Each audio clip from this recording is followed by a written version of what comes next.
Hello everyone and welcome to another Throne and Liberty video. My name is Brian if you haven't been new to the channel, but in today's video I want to spend some time breaking down the 7 reasons why you should play Throne and Liberty and perhaps 3 reasons why you should avoid it altogether. If you guys enjoy Throne and Liberty content, MMORPG content, well, I'm glad you're here, and if you feel like sticking around, I'm sure there's a subscribe button around here somewhere. And if you do find it, sound off in the comments so I can welcome you guys just like these incredible people who've recently subscribed to the channel, pushing us over 20,000 as a massive thank you for this support. But let's dive into it because this is, I think, the most critical question as we go into the fall and as we look forward to what is coming up next in the MMO space. And it starts off with Throne and Liberty. I think we want to start off with what I found the most surprising. When I sat down and played the beta for Throne and Liberty, I found myself wanting to play it more and more, which was a really good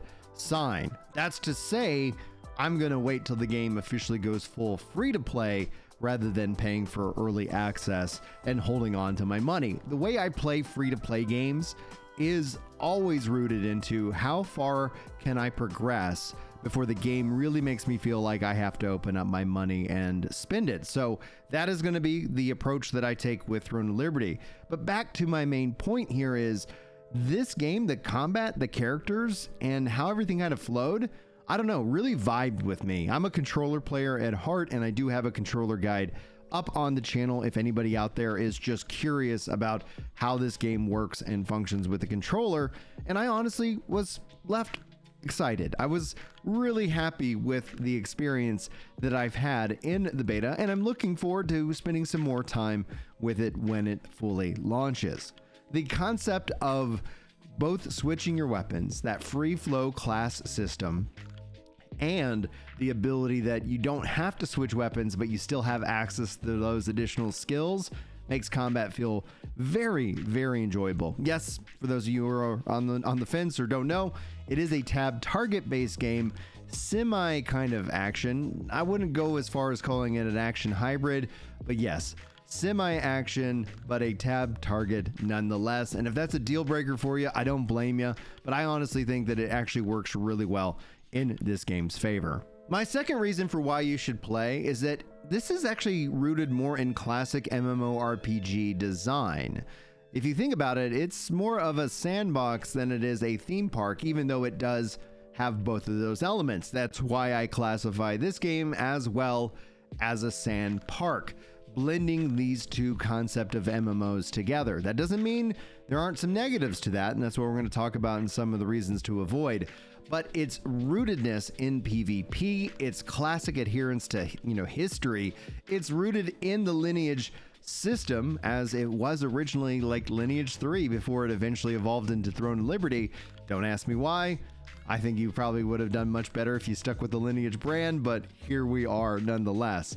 It's in that design with player trade and player-driven economies and an open world where you're seeing lots of players interacting and talking, honestly, is one of the big takeaways. One of the reasons why I was originally even excited for this, bringing back open world dungeons and the way that they kind of separate this out, because we all know the value of instant dungeons. You have matchmaking and they have that too. So it is, again, the old and the new coming together in this kind of beautiful way. But what excites me about open world dungeons is that there's reasons to go and do them, and they are always going to be changing because you might be running them in a Zerg fest with a bunch of other people, or you might end up trying to take a smaller party through all the way to the end. Why I think this is important is because how they structure gear and the economy. If you're doing instance-based content, that gear doesn't make its way into the markets. But if you're doing open world-based content, then it does. And I think that's an interesting trade-off, and one that as an MMO fan, I'm going to be monitoring to see if it actually is something that truly works and that players can get behind. Because yes, I like the convenience of instance dungeons, but also at the same time, I think we've lost something by being able to go into an area and a dungeon and work our way through, and it's challenging, and you never know what's going to be around the corner because you never know who's got your back. and who's about ready to betray you. Now, my third reason why you should consider playing this game is it really comes down to the class design. Now, I talked a bit about this in point number 1, but I'd like to expand upon that here as well. I love the free-flowing class. You have your 2 weapons, and that basically is going to be a key principle to defining your build. Yes, there will be metas. There's always metas. There's always ways to be efficient. Gamers will optimize the fun out of anything. But what's also is incredibly exciting about this model is that means any new weapon that gets introduced later in the future has that huge sandbox effect because it affects every build and every piece of content that's out there. Now, we don't have any verbal commitment that we're going to get a new weapon anytime soon, but it does open the door for that. And like I said, as a part of point 1, the ability to use your skills on the secondary weapon without actually having to swap over to that weapon is a nice flow to the combat itself. Personally speaking, I really am excited to explore the different weapons and get them leveled up and powered up in this game. It's going to be really interesting to see how the community responds to that and what kind of grind the game is asking me for. Now, my fourth reason why you should consider playing this game is also a reason why you should consider avoiding this game. And that is, it's free. And free doesn't mean free. It means there's going to be plenty of ways to continue to support the game beyond that initial offering. What the freeness does is it opens up the game to a wider range of players. On the positive side, this allows players to come in, play the game, and see if they decide to want to support it with their hard-earned money. So it removes that ask right out the gate. What it then introduces in terms of a negative is you have the concept of bots and so much more. You have obviously the concept of what could be pay to win, and this is going to be a debate that will always go around on the internet. Now, I find that anytime you can buy power, it's pay to win, but that's also then true about any MMO that has player trading if you all give it more than 5 seconds of your thought. That's not justifying it, but you should always be well aware of what the game is asking and how it's monetized. I don't mind that they're launching as a free-to-play game, just to say that very clearly. It's usually the only time I get frustrated is when the business model changes. So if they launched as a buy-to-play and then eventually went free-to-play, that's a little bit frustrating. If they went, with a subscription and eventually went to a free-to-play, that is something that I don't get behind. But here we are. And again, this is going to make it easy for people to jump in. When the game officially launches on October the 1st, you can spend some money and get some early access. But honestly, if you're on the fence because you're watching this video, just wait for October 1st. You're going to see whether this game's going to be worth your time by waiting, and then you get to step in and play it for yourself and make that decision at that time. The reason why this becomes complicated is because dollars spent per hour of joy is in reverse. There isn't a dollar spent for me to step in and play this game. Now, what I do, like I said earlier on in the video, is I like to try and play these games for as free. And if the game ever gets to a point where if I'm not spending money, then I'm falling behind, well, then I just dip out. But if a game is truly free and really player focused in its economy and its, how it's monetized, I don't actually have any problem supporting the game at that point. Ultimately, I would have preferred if this was going to be a buy-to-play game. I think that is a better business model. I think the subscription model is unfortunately the loser in the situation because the majority of MMO players have rejected it because they either already have one for one game. There isn't one subscription to rule it all, and maybe that's a conversation for another video in the future. The fifth reason why you might consider playing Throne of Liberty is console and controller support out the gate. Yes, they have crossplay. No, there's no cross progression, and that's the only thing that makes this item right here not as exciting as it could be. If it had cross progression, this would be a game that I'd have on every device in my house. But because it does support crossplay, based off of the free-to-play model, based off the crossplay model, it does mean that you're going to get a swelling of community, people willing to check out the game. Whether they stick with it or not, that's also kind of a knock against free-to-play, if we're being honest, because you don't end up having that level of investment. No one's already pot committed to where they're like, well, you know what, I've already spent 40 bucks, at least I'm going to stick it out for 40 hours. They can always just dip whenever they want.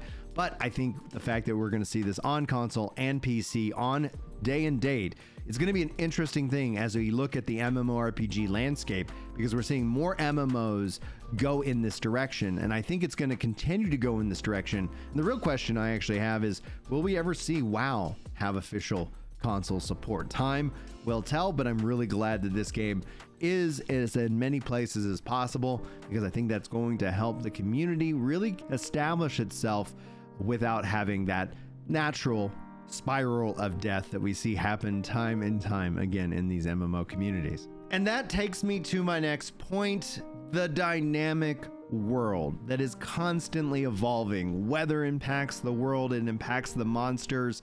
This is something that I think is a craving within all of us as MMO players. We always wanted to see the world have some level of impact. So the fact that the world is dynamic, and the fact that we talked about the open, world dungeons earlier on, sometimes those dungeons are open because of the weather, and you might not have access to them at all the times. And honestly, I'm all in on that. I think that's such an interesting idea. Yes, this is going to frustrate some people because, yes, the world is changing, but I think that's going to just add to the overall immersion that this game seeks to offer. And this brings me to number 7. PvP and a focus in on guilds. And obviously joining a guild is a critical component to your enjoyment of Throne and Liberty. This could also be considered a knock if you are somebody who isn't really into PvP or guild focus based systems. I find this, especially when it comes to community, as a real win. We have all seen the comments, we've all seen the Reddit threads, we've all seen the conversation as it relates to PvP and looking for a good PvP game within your MMORPG. And having this as a focus, I think, is a real win for the PvPers out there. And the fact is it's optional or based off various different times. For regular players, it's going to be interesting to see if the more casual market is perfectly fine with how it's balanced in the long run. I think PvP tends to extend the life of any MMORPG for the diehard players out there, and I'm really glad that we see it here. It's going to be interesting, like all of these points are going to be interesting as we look at what impact does Throne and Liberty have on the MMORPG landscape going forward. Do we see other games look at this and how it runs its economy and adopt those changes? Do people feel that it ends up being the best fair system that's a free-to-play market, or is it just another cash grab? All of this will only truly be answered with time, and as somebody who really loves following these games, it's something that I'm really excited to see. So if you're into PvP, I don't think you want to sleep on this. At least you want to give it a shot, because that, I think, is the thing that is most important, because what they get right and what they get wrong, that is something that can boil up to the surface and create something even better if for some reason they don't hit it out of the park. All right, so we've covered the top 7 reasons why you should play. Let's talk about the top 3 reasons why you should avoid. And some of this has already been discussed, so we're gonna rapid fire this section. A, it's free. B, PvP focus. C, economy, pay to win. These are going to be the things that, no matter what, plague this game. There's always going to be a conversation of bots. You'll see the conversation of bots about New World. You're going to see the conversation about botting. If you have player trade in your online game, you have a bot problem. These things go hand in hand, and you have to fight those bots thoroughly, but that's never going to change the perception that somebody isn't losing to a computer. And there's nothing I can do to truly fix that. I think what we've seen games do, like in the case of Blue Protocol, now defunct, it cut all player trading. And I think that it did that, and it lost out because of it. You end up losing more than you end up winning when you cut out player trade, in my opinion. But I think that there's still going to be some problems, and that goes back into why it's free. Well, there's no risk to somebody making a bot and a bot account because it doesn't cost them anything. That's why buy to play is a little bit better, because you know that every bot that you see at least ponied up the money and is supporting the game in some fashion. But also, we want to talk a little bit about PvP as we ended our last section there. These three things are the three reasons why you might want to avoid PvP if it isn't for you. If you do not feel like you're going to be connected into a guild, well, yeah, maybe try it. Again, free to play. For the win means you get to go in, no money committed, see if you like it, and set it down if you don't. And who knows, you could always end up surprising yourself. I know I surprise myself with my enjoyment of New World, the visuals, the immersion, the environments. Makes me excited to see what they do with New World Eternum, and we like to cover that here as well. So if you guys like MMOs, like I said, thanks so much for sticking around to the end of this video. But it's not the true end of this video, because we always wrap up with our message of hope. This is where we try to be the best versions of ourselves, and especially focusing on men's mental health. And the reason why men's mental health is important is because the vast majority of you guys who watch this channel are dudes. Sup, dudes?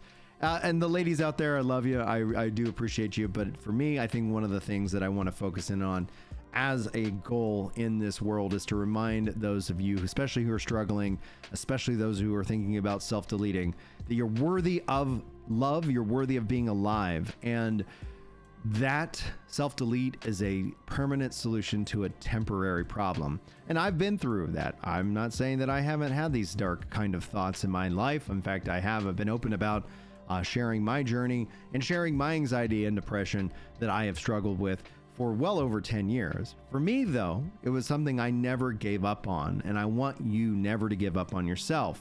And the weirdest thing is, sometimes there is actually an answer, whether it's coming through therapy, which is something that I did just to manage my anger, or it turns out I had, for me, a hormonal imbalance.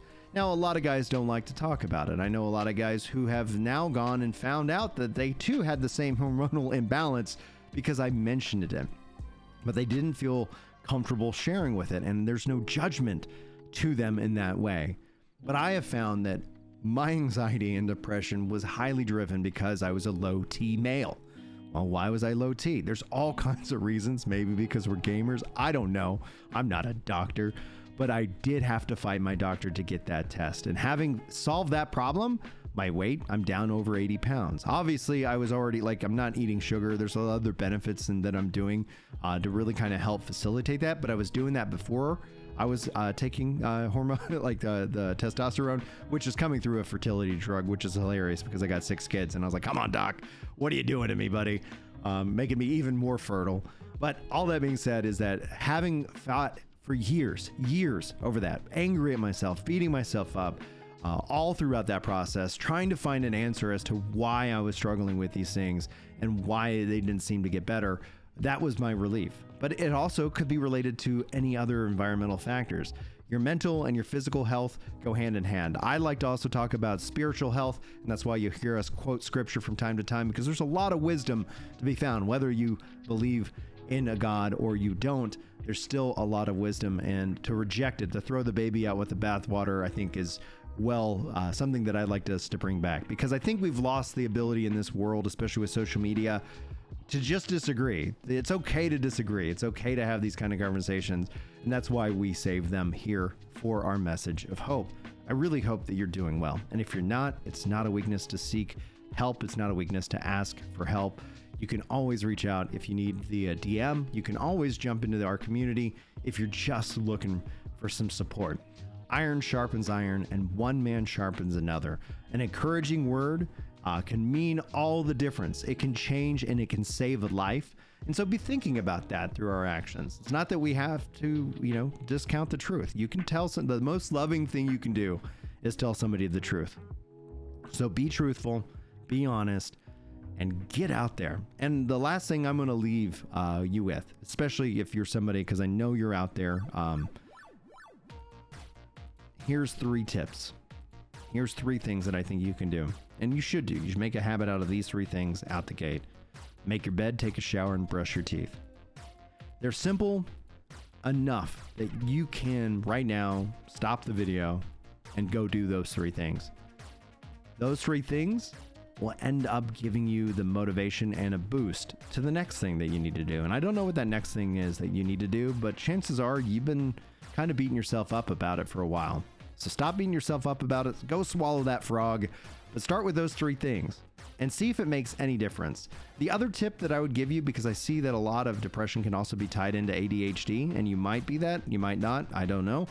But another tip is body doubling. If you're struggling getting the motivation to get something done, find somebody, whether it's a YouTuber in a video or it is somebody in your real world that you can meaning sometimes they just need to be in the room and they don't have to be doing the same thing you're doing. But body doubling is a huge help in getting things done, especially if you're really struggling with swallowing that frog, if you're really struggling with getting that motivation going. Anyway, if I can help out in any way, guys, you're in the right spot. Thank you so much for your time. Hopefully you got something good from this video, and hopefully I will see you in the next one. But until then, take care.